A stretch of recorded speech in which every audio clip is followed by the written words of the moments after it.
രാമ രാമ രാമ രാമ ലോകാഭിരാമ ഭൂമി ബാലശ്രേഷ്ഠ ഭാരതം ശ്രേഷ്ഠ ഭാരതം. നമസ്കാരം. എല്ലാ മാന്യ പ്രേക്ഷകർക്കും ശ്രേഷ്ഠ ഭാരതം റിയാലിറ്റി ഷോയിലേക്ക് സ്വാഗതം. ഇവിടെ രാവണൻ വന്ന വിദുജിഹനെയും 1400 കാലകയന്മാരെയും വധിച്ചതായി വളരെ വ്യക്തമായി പറയുന്നുണ്ട്. ശ്രീരാമദേവൻ അറിയാം ഏറ്റവും നല്ല പരിചരണം ലഭിക്കുക ആശ്രമ പരിസരത്താണ്.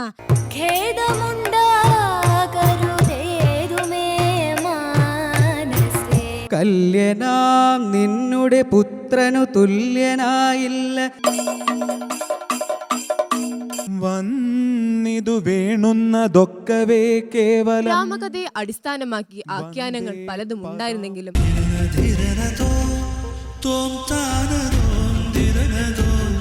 ദശരഥൻ എൻ മകനായി പിറന്ന ഭവാനി ഞാൻ. ഈ ആഴ്ചയിലെ അവസാന മത്സരം ദിവാദ മത്സരം. പതിവ് പോലെ ഞാൻ പിൻവാങ്ങുന്നു. ദിവാദ മത്സരം നയിക്കാൻ ശ്രീ രാഹുൽ ഈശ്വറിനെ ക്ഷണിക്കുന്നു. സ്വാഗതം സർ. നമ്മുടെ സംവാദ ദ്വിവാദ മത്സരങ്ങളിലേക്ക് ടീമുകളെ ക്ഷണിക്കും.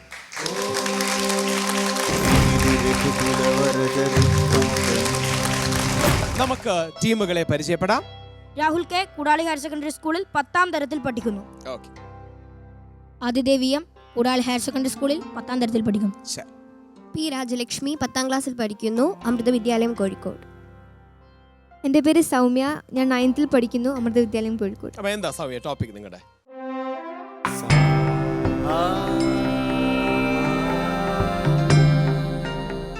ഒരു ഭരണാധികാരിയുടെ ഭരണവും ഉപദേശികളെ കൂടാതെ ഇതുവരെ വിജയത്തിലെത്തിയിട്ടില്ല. ഒരു ഭരണത്തിൽ എപ്പോഴും ഉപദേശികൾക്ക് സമുന്നതമായ സ്ഥാനം തന്നെയുണ്ട്. ഉപദേശികൾക്ക് തീർച്ചയായും ഒരു വലിയ സ്ഥാനമുണ്ടാകും. എന്നാൽ ആ ഉപദേശികളിൽ നല്ലവനും ചീത്തതും ആയ ഉപദേശികൾ ഉണ്ടാകും. അത് തിരിച്ചറിയുവാനുള്ള കഴിവ് ഭരണാധികാരിക്കാണ് ഉണ്ടാവേണ്ടത്. അതിന് ഇച്ഛാശക്തി വളരെ പ്രാധാന്യവുമാണ്. എല്ലാവർക്കും തന്റെ ഹിതത്തിനനുസരിച്ചുള്ള തീരുമാനങ്ങൾ ഉണ്ടാകണമെന്നില്ല. എല്ലാവർക്കും നല്ല ഇച്ഛാശക്തിയും ഉണ്ടാകണമെന്നുമില്ല. സാധാരണക്കാരായ രാജാക്കന്മാർക്ക് യഥാർത്ഥ അല്ലെങ്കിൽ തന്റെ ഭരണത്തിന് ഉതകുന്ന തരത്തിലുള്ള തീരുമാനങ്ങൾ എടുക്കാൻ നല്ല ഉപദേശികൾ വേണം. അതുകൊണ്ടാണ് ഇന്നത്തെ ആധുനിക കാലത്ത് ആധുനിക ഭരണ സംവിധാനത്തിൽ ഉപദേശികൾക്ക് നല്ല ഒരു സ്ഥാനം തന്നെ അല്ലെങ്കിൽ പ്രാധാന്യം നൽകിയിട്ടുള്ളത് എന്ന് നമുക്ക് മനസ്സിലാക്കാൻ സാധിക്കും. എന്നാൽ ഒരു സാധാരണക്കാരനല്ലാലോ ഒരു ഭരണാധികാരിക്ക് അതിൻ്റെതായ ഗുണകാര്യങ്ങൾ ഉണ്ടാകും. അപ്പോൾ ഒരു സാധാരണക്കാരനെ പിടിച്ച് നമുക്ക് ഭരണാധികാരി നമ്മളെ പോലെയൊക്കെ മനുഷ്യൻ തന്നെയാണ്. മനുഷ്യനല്ലാതെ ഞാൻ പറയുന്നില്ല, എന്നാലും കുറച്ചും കൂടി നല്ല തലത്തിലുള്ള ഗുണഗണങ്ങളും സ്വന്തമായ ഇച്ഛാശക്തിയും എല്ലാ തിരിച്ചറിവും ഉള്ള ഒരാളായിരിക്കണം ഭരണാധികാരി. എല്ലാ ഉപദേശം പറയുന്ന രാജാവിന്റെ ഉപദേശം ഭരിച്ചാൽ പോരെ? പക്ഷേ എല്ലാം സ്വന്തം ഇഷ്ടത്തിന് ഭരിക്കുകയാണെങ്കിൽ അതിനെയാണ് സ്വേച്ഛാധിപത്യം എന്ന് പറയുന്നത്. എന്നാൽ ഒരു മാതൃകയായ ഭരണാധികാരി ഉപദേശികളുടെ ഉപദേശം പരിശോധിച്ചുകൊണ്ട് തന്റേതായ നിലപാടെടുത്ത് അതിൽ ഉറച്ചു നിൽക്കുകയാണ് ചെയ്യേണ്ടത്. രാമായണത്തിൽ തന്നെ ഒരു വലിയ സന്ദർഭമുണ്ട്. അതായത് താര ബാലിക്ക് ഉപദേശം നൽകുകയാണ്.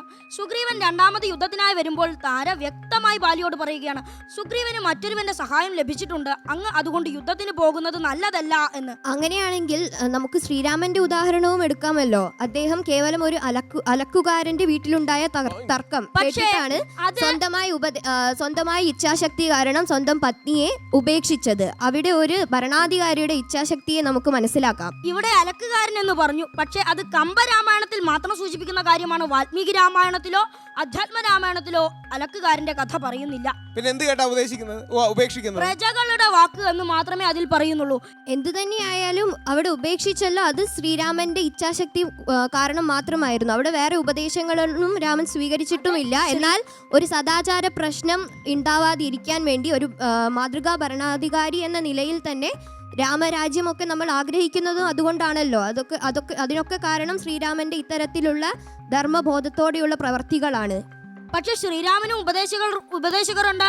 വസിഷ്ഠനെ പോലുള്ള ഉപദേശകർ ശ്രീരാമൻ ഒരുപാടുണ്ട്. അതൊരു രാജാവിന്റെ ധർമ്മമാണ്. കാര്യം you should have ears to the people. എന്താ തെറ്റ്? നമുക്ക് ഒരു ഭരണാധികാരിക്ക് ജനങ്ങളുടെ ഹിതമാണല്ലോ ഏറ്റവും പ്രാധാന്യം നൽകേണ്ടത്. നല്ലൊരു ഭരണാധികാരി അതുകൊണ്ട് ചീത്തതായ ഉപദേശങ്ങളൊന്നും സ്വീകരിക്കരുത്. കാരണം അത് ജനങ്ങൾക്ക് നല്ലതല്ല. അവിടെ സ്വാർത്ഥ താല്പര്യങ്ങളാണ് വരിക. രാജാവ് എന്ന് പറയുന്നത് ഒരു രാജ്യത്തിന്റെ സ്വർണ്ണസിംഹാസനത്തിൽ പ്രതിഷ്ഠിക്കപ്പെട്ട സ്വർണ്ണ വിഗ്രഹമല്ല. ഓരോ ജനങ്ങൾക്കും അവരുടേതായ വീക്ഷണങ്ങൾ ഉണ്ടാവും. ആ വീക്ഷണങ്ങളെല്ലാം അറിഞ്ഞുകൊണ്ട് ഹിതകരമായ തീരുമാനം എടുക്കണമെങ്കിൽ പലതരത്തിലുള്ള അഭിപ്രായങ്ങൾ കേൾക്കേണ്ടതുണ്ട്. ഒറ്റ തീരുമാനത്തിൽ മാത്രം ഉറച്ചു നിൽക്കുന്ന രാജാവിന് പലപ്പോഴും അബദ്ധങ്ങൾ പറ്റും. ഒരുവന്റെ സംസ്കാരമാണല്ലോ അദ്ദേഹത്തിന്റെ അറിവ്. ആ അറിവിനെ നമ്മൾ ഇന്ദ്രിയങ്ങളാലോ മനസ്സാലോ ബന്ധിക്കപ്പെടുത്താതെ ബുദ്ധിപരമായി ചിന്തിച്ച് പ്രവർത്തിക്കണം. അത് തന്നെയാണ് ഒരു രാജാവ് ചെയ്യേണ്ടതും. അതുകൊണ്ട് തന്നെ ഉപദേശികൾക്ക് പ്രാധാന്യമുണ്ട്. പക്ഷേ അതൊക്കെ സാധാരണമായ ജനങ്ങളുടെ നല്ലതും കൂടെ ഓർത്തുകൊണ്ട് ഒരു ഇച്ഛാശക്തി പൂർവ്വം ഒരു നല്ലൊരു തീരുമാനത്തിൽ എത്തിപ്പെടുത്താനുള്ള അതല്ലേ ശരി. ഉപദേശികൾക്ക് അമിത പ്രാധാന്യം കൊടുക്കണോ? ഉപദേശികൾക്ക് പ്രാധാന്യം ഇല്ലെന്ന് പറയുന്നില്ല. ഉപദേശികൾക്ക് അമിത പ്രാധാന്യം കൊടുക്കണോ? ഇവിടെ താങ്കളുടെ വീക്ഷണം മാത്രമാണ് പറയുന്നത്. രാമായണത്തിൽ ഒരു സന്ദർഭം പോലും ഇവിടെ താങ്കൾ ഉപയോഗിച്ചിട്ടില്ല. അത് തന്നെയാണല്ലോ സീതാദേവി ഉപേക്ഷിച്ച് അതൊരു സന്ദർഭമാണല്ലോ. അവിടെ സ്വന്തം ഇച്ഛാശക്തി തന്നെയാണ് ശ്രീരാമൻ അങ്ങനെ ചെയ്തത്. സ്വന്തം ഇച്ഛാശക്തി ഉപയോഗിച്ചിട്ട് കൊണ്ട് തന്നെയാണ്. അതായത് ഇവിടെ ശ്രീരാമൻ എന്നത് ഈശ്വരനാണ്. സർവ്വജഗത്തിനും ശാസിതാവായ, സർവ്വജഗത്തിനും സംരക്ഷകനായ വിഷ്ണു എന്നാണ് ബ്രഹ്മാവ് വരെ അദ്ദേഹത്തെ വിശേഷിപ്പിക്കുന്നത്. ബ്രഹ്മാവ് വന്നിട്ട് പറയുകയാണ്, വിഷ്ണുവേ അങ്ങയ്ക്ക് സ്വാഗതം എന്നാണ് പറയുന്നത്. ഈശ്വരനെയും മർത്യന്മാരായ രാജാക്കന്മാരെയും തമ്മിൽ താരതമ്യപ്പെടുത്തുന്നത് തന്നെ വിഡ്ഢിത്തമാണ്.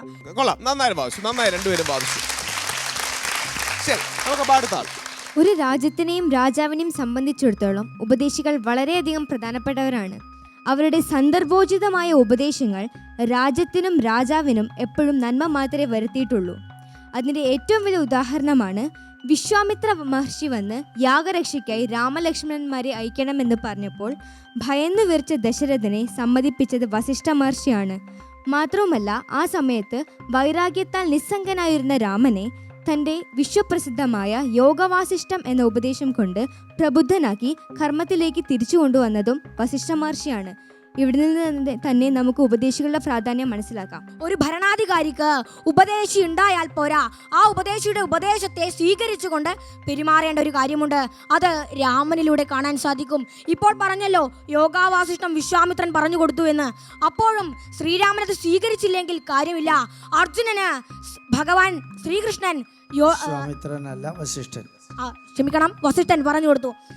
അതുപോലെ തന്നെ അർജുനന് സാക്ഷാൽ ശ്രീകൃഷ്ണ ഭഗവാൻ ഭഗവത്ഗീത ഉപദേശിച്ചാൽ മാത്രം പോരാ, അത് മനസ്ഥൈര്യം കൊണ്ട് എടുത്തുകൊണ്ട് പെരുമാറേണ്ടതുണ്ട്.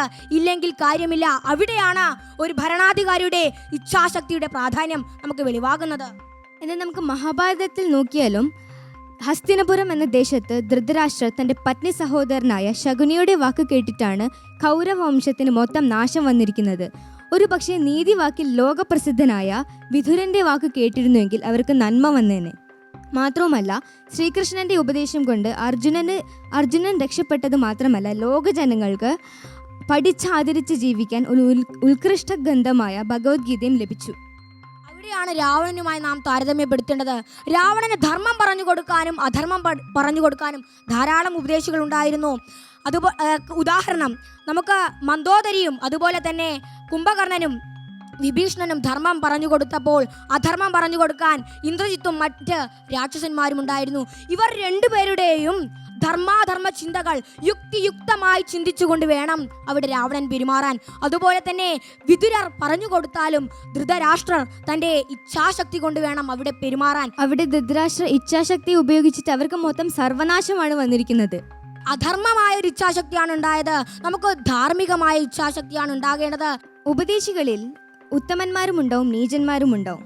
ഇപ്പം സമകാലിക പ്രസക്തിയുള്ള അയ്യപ്പൻ്റെ പുരാണ കഥയിൽ പോയാലും നമുക്ക് കാണാം, മൂഢനാം ഒരു മന്ത്രിയുടെ വാക്ക് കേട്ടിട്ടാണ് രാജ്ഞി സ്വാർത്ഥവതിയായതും രാജകുമാരനായ മണികണ്ഠനെ പുലിപ്പാലിന് വേണ്ടി കാട്ടിലേക്ക് അയച്ചതും തുടർന്ന് എല്ലാ പ്രശ്നങ്ങൾക്ക് കാരണമായതും. രാജ്ഞി തൻ്റെ പുത്രന് വേണ്ടിയാണ് അവിടെ ചിന്തിച്ചത്.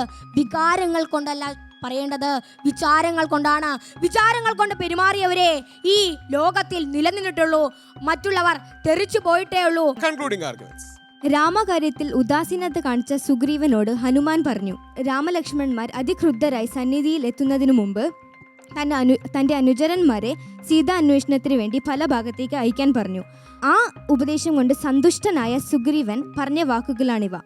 ഇത്തരം ചൊല്ലും അമാത്യരുണ്ടെങ്കിലോ പൃഥ്വീശനാപത്തു എത്തുകയില്ലല്ലോ എന്ന സുഗ്രീവന്റെ ഹനുമാനെ കുറിച്ചുള്ള പ്രശംസ വരികളിൽ തന്നെ നമുക്ക് ഉത്തമരായ മന്ത്രിയുടെ പ്രസക്തി ഹനുമാൻ അവിടെ സുഗ്രീവന് ഒരു ഉപദേശം നൽകിയാലും ആ ഉപദേശത്തെ പ്രായോഗികമാക്കേണ്ടത് സുഗ്രീവന്റെ കടമയാണ്, അല്ലാതെ ഹനുമാന്റെ അല്ല.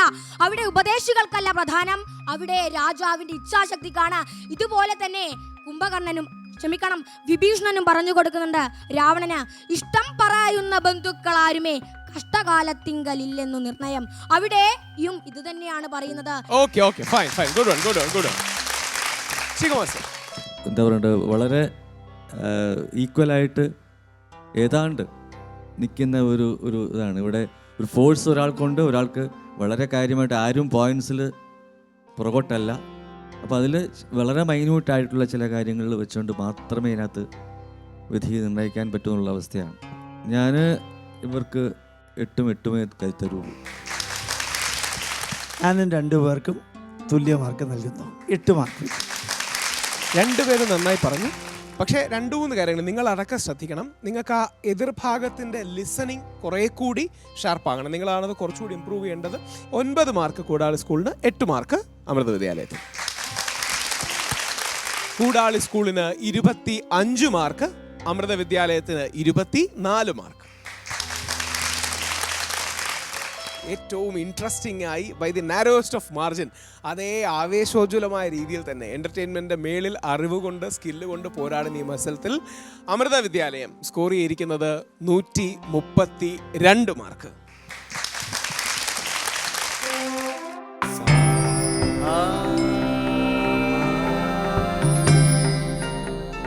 കൂടാളി സ്കൂൾ സ്കോർ ചെയ്തിരിക്കുന്നത് 133 മാർക്ക്.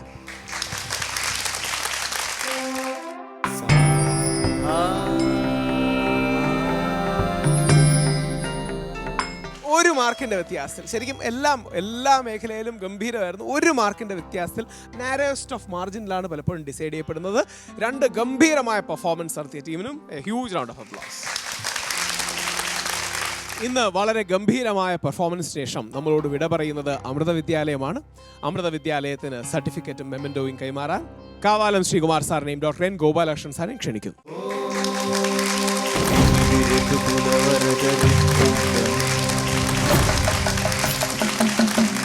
ബെസ്റ്റ് പെർഫോമർ അമൃത വിദ്യാലയം കോഴിക്കോടിൽ ഏറ്റവും മികച്ച രീതിയിൽ ആലാപനം നടത്തിയ, വളരെ ഭംഗിയായി പെർഫോം ചെയ്ത ശ്രീഹരിയാണ് മികച്ച പെർഫോമർ.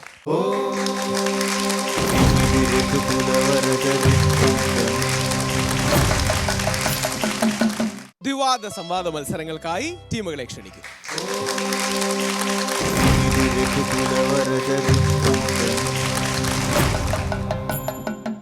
നമുക്ക് ടീമുകളെ പരിചയപ്പെടാം.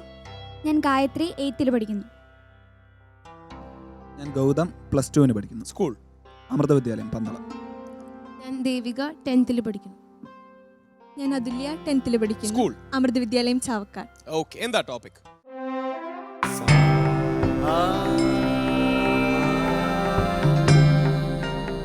മിത്രഭാവത്തിലിരിക്കുന്ന ശത്രുക്കളാണ് ഏറ്റവും വലിയ ശത്രുക്കൾ. അവരെ നാം ഭയക്കുക തന്നെ വേണം. അവർ മൃത്യു വരുത്തും. എന്താ കൗണ്ടർ പൊസിഷൻ? അല്ല, അവർ മിത്രങ്ങൾ തന്നെയാണ്. അവരെ കൊണ്ട് ഉപയോഗവും ഉണ്ടായേക്കാം. ഓക്കെ, ശരി. തീർച്ചയായും അല്ല, അവർ എപ്പോഴും മിത്രഭാവത്തിലിരിക്കുന്ന നമ്മുടെ ശത്രുക്കൾ തന്നെയാണ്. കാരണം നമ്മുടെ രഹസ്യങ്ങൾ അറിയുന്നവരായിരിക്കും മിത്രഭാവത്തിലുള്ളവർ. അതുകൊണ്ട് അവരത് ശത്രുക്കൾക്ക് പറഞ്ഞു കൊടുത്ത് നമ്മളെ ചതിക്കും. അവർ മിത്രഭാവത്തിലുള്ളവരാണ്, മിത്രങ്ങളല്ല. നായോജനോമേം സുഖദുഃഖമേവക ന ദേവാത്മാ ഗൃഹകർമ്മകാല മനപ്പരം കാരണമാമനന്ദേ സംസാരചക്രം പരിവർത്തയേതത്. മഹാഭാഗവത്തിലെ ഗീതയിൽ സന്ദേശമാണ് ഇവിടെ ഉദ്ധരിച്ചത്. ഭിക്ഷുഗീതത്തിലെ സന്ദേശമാണ്. അതായത് ഒരു വ്യക്തിയുടെ ദുഃഖത്തിന് അല്ലെങ്കിൽ നാശത്തിന് കാരണം മറ്റൊരു വ്യക്തിയോ ദേവന്മാരോ ഈശ്വരനോ കാലമോ അല്ല, മറിച്ച് സംസാര ചക്രത്തെ ഉരുട്ടിക്കൊണ്ടിരിക്കുന്ന മനസ്സാണ്. അവനവന്റെ മനസ്സ് തന്നെയാണ് അവന്റെ ശത്രു. അത് തന്നെയാണ് ഇവിടെയും നടന്നിരിക്കുന്നത്. രാവണന്റെ മനസ്സ് തന്നെയാണ് രാവണന് മൃത്യു വരുത്തിയത്. അതിനൊരിക്കലും അദ്ദേഹത്തെ മിത്രഭാവത്തിലിരിക്കുന്ന ശത്രുവാണെന്ന് നമുക്ക് പറയാൻ സാധിക്കുകയില്ല. ഈ പറഞ്ഞ കാര്യം മനസ്സിനെ അടക്കാൻ പറ്റുന്ന ഒരാൾക്ക് മാത്രം പറ്റിയതാണ്. ദേവാസുരന്മാർ നിർബാധം സമ്മേളിക്കുന്നത് എല്ലാ ഇതിഹാസങ്ങളും നമുക്ക് കാണാൻ സാധിക്കും. അതുപോലെ തന്നെ ത്രിഗുണങ്ങളായ സത്വരജ തമസുകൾ പ്രകൃതിയുടെ ഭാഗങ്ങൾ തന്നെയാണ്. അതുപോലെ മനുഷ്യ മനസ്സിൽ എന്നും ദ്വന്ദ്ഭാവങ്ങൾ നിറഞ്ഞു നിൽക്കും. അതുകൊണ്ട് തന്നെ ഒരു ശത്രു അത് മിത്രമായി കഴിഞ്ഞാൽ ആ ശത്രു മിത്രം തന്നെയാണ്. പിന്നീട് ഒരിക്കലും തന്റെ ശത്രുവിന് അഹിത വരണമെന്ന് ആ ചിന്തിക്കുന്നില്ല. ശത്രുത നശിപ്പിച്ചൂടെ, അയാളെ മിത്രമാക്കിക്കൂടെ അല്ലേ?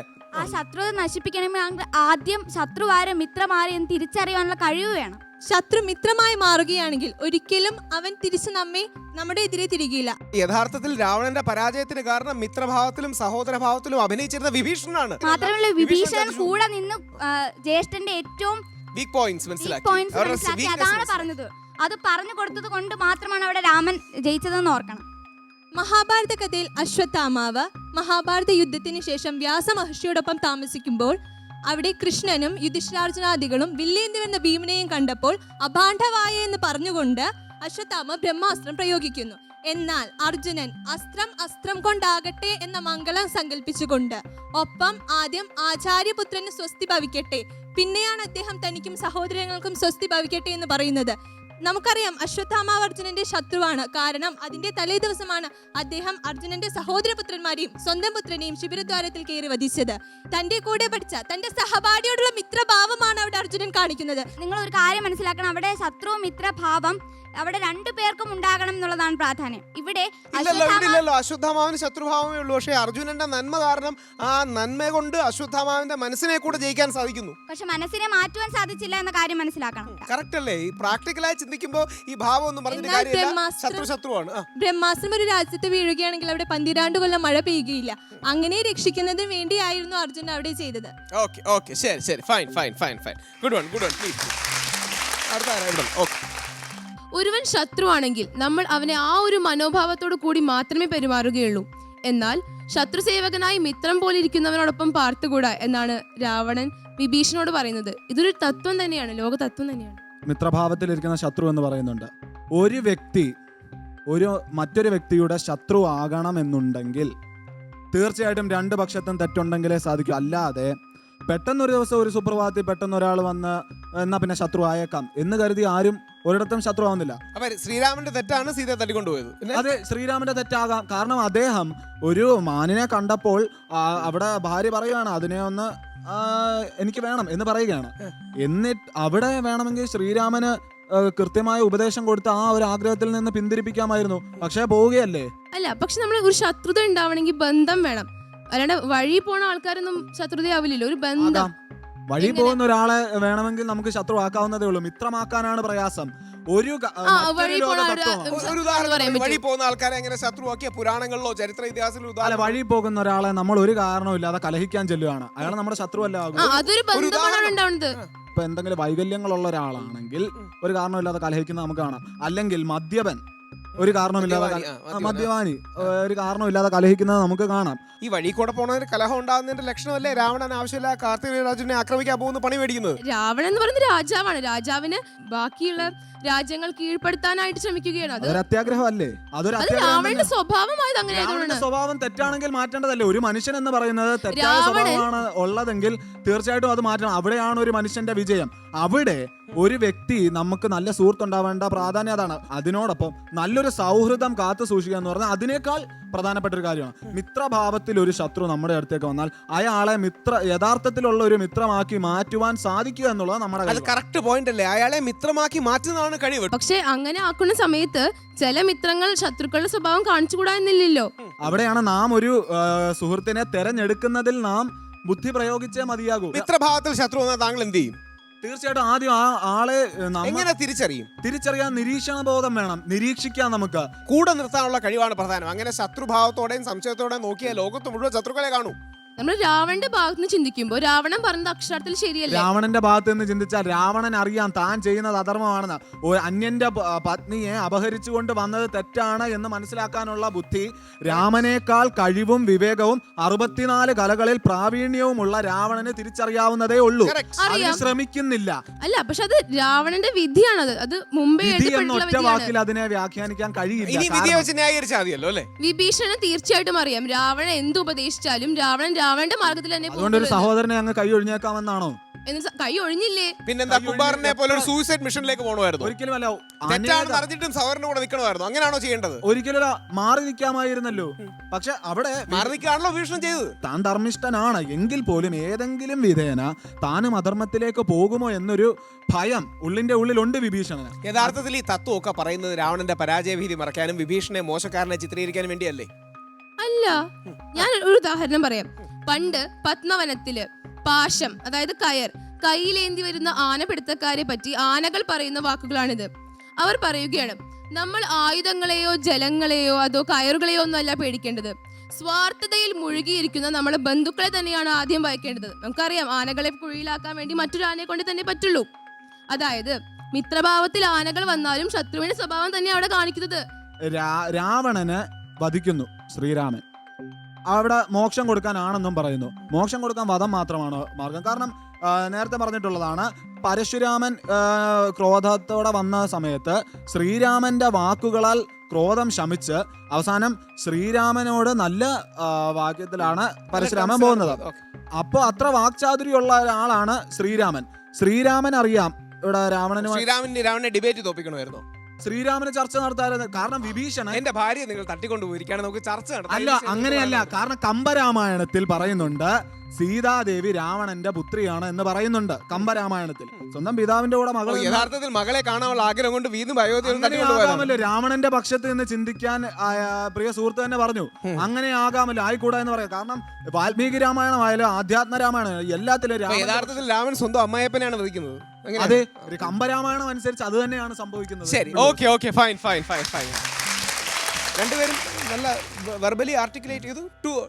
ഈ പോയിന്റിൽ നമ്മൾ നിൽക്കുന്ന ആ തട്ടകത്തിൽ തന്നെ ഫൈറ്റ് ചെയ്യണം. ഏതെങ്കിലും ഒരു പോയിന്റ് ഓഫ് കണ്ടൻഷനായിരിക്കും ഡിബേറ്റ് ഉണ്ടാകുന്നത്. കുറച്ചുകൂടെ ഫോക്കസ് രണ്ടാമത്തെ പക്ഷത്തിന് വേണമായിരുന്നു എന്നൊരു കാഴ്ചപ്പാട് പെട്ടെന്ന് എനിക്ക് തോന്നിയിട്ടുണ്ട്. ശ്രീകുമാർ സർ, ഗായത്രിയും അതുല്യയും തമ്മിലുള്ള അതിലും ഇടയ്ക്ക് നന്നായിരുന്നു. സെക്കൻഡ് റൗണ്ടിലും ഗൗതമും ദേവികയും അല്ലേ, അവിടെയും ഇപ്പം അതിലെ പോയിന്റ്സ് രണ്ടുപേരും കുറച്ച് ടു ദി പോയിന്റ് പറയാതെ പറഞ്ഞെങ്കിൽ പോലും രണ്ടുപേരും ഭംഗിയായിട്ട് വാദിച്ചു എന്നുള്ളതാണ്. അപ്പോൾ എവിടെയാണ് ഒരാൾ കൂടുന്നത് അവിടെയും കൂടുന്ന ഒരു സിറ്റുവേഷൻ രണ്ടാമത്തെ റൗണ്ടിലുണ്ടായിരുന്നു. മറ്റേ അത് ആദ്യത്തെ റൗണ്ടിൽ ഈക്വലായിട്ട് ഇങ്ങനെ രണ്ടുപേരും ഒരുമിച്ച് പോകുന്ന ഒരു കാഴ്ചയാണ് കണ്ടത്. All the best. മാർക്സും കൂടെ പന്തളത്തിനും 8, ചാവക്കാടിനും 8. നിങ്ങൾ രണ്ടുപേരുടെയും പെർഫോമൻസ് ഗംഭീരമായിരുന്നു. ടു ദി പോയിന്റ് ആയിരുന്നു. രണ്ടുപേർക്കും കൺഫ്യൂഷൻ ഉണ്ടായിരുന്നില്ല. അമൃത വിദ്യാലയ പന്തളം അവർക്ക് 8 മാർക്ക്, അമൃത വിദ്യാലയ ചാവക്കാടിനും 8 മാർക്ക്. രണ്ടുപേരും നന്നായി പറഞ്ഞു. കുറച്ചുകൂടെ ഒരു പ്രിപ്പറേഷനും കാര്യങ്ങളും വേണമായിരുന്നു. എൻ്റെ മനസ്സിൽ രണ്ടുപേർക്കും 7.5 7 എന്നൊരു മാർക്ക് കൊടുക്കാൻ ഓപ്ഷൻ ഇല്ലാത്തതുകൊണ്ട് രണ്ട് ടീമുകൾക്കും 8. അമൃത വിദ്യാലയം പന്തളം, അമൃത വിദ്യാലയം ചാവക്കാട് രണ്ടുപേരും 24 മാർക്കുകളാണ് നേടിയിരിക്കുന്നത്. അമൃത വിദ്യാലയം പന്തളം 134 മാർക്ക്.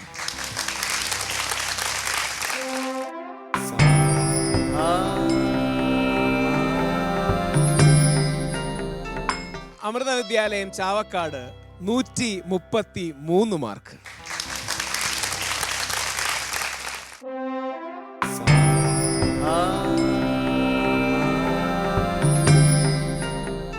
ഇപ്പോഴും ഒരു പോയിന്റ് വ്യത്യാസത്തിലാണ് ഇത് കണ്ടിരിക്കുന്നത്. ഒരു കാര്യം കൂടി മനസ്സിലാക്കണം, ഇത് ഏറ്റവും വേദന ഒരുപക്ഷെ ആ കുട്ടികളെ പോലെ തന്നെ വേദന തോന്നുന്നത് ഞങ്ങളുടെ ജഡ്ജസിനാണ്. കാര്യം അത്ര നാരോ പോയിന്റ്സിലാണ് പോകുന്നത്. അമൃത വിദ്യാലയം ചാവക്കാടിന് 133 മാർക്കാണ്, ഇവർക്ക് 134 മാർക്ക് പന്തളത്തിന്. രണ്ട് ടീമുകൾക്കും ഹ്യൂജ് റൗണ്ട് ഓഫ് അപ്ലോസ്. നമ്മളോട് വിട പറയുന്നത് അമൃത വിദ്യാലയം ചാവക്കാടാണ്. അവർക്ക് മൊമെന്റവും സർട്ടിഫിക്കറ്റും നൽകാൻ ഗോപാലകൃഷ്ണൻ സാറിനെ, ശ്രീകുമാർ സാറിനെ ക്ഷണിക്കും.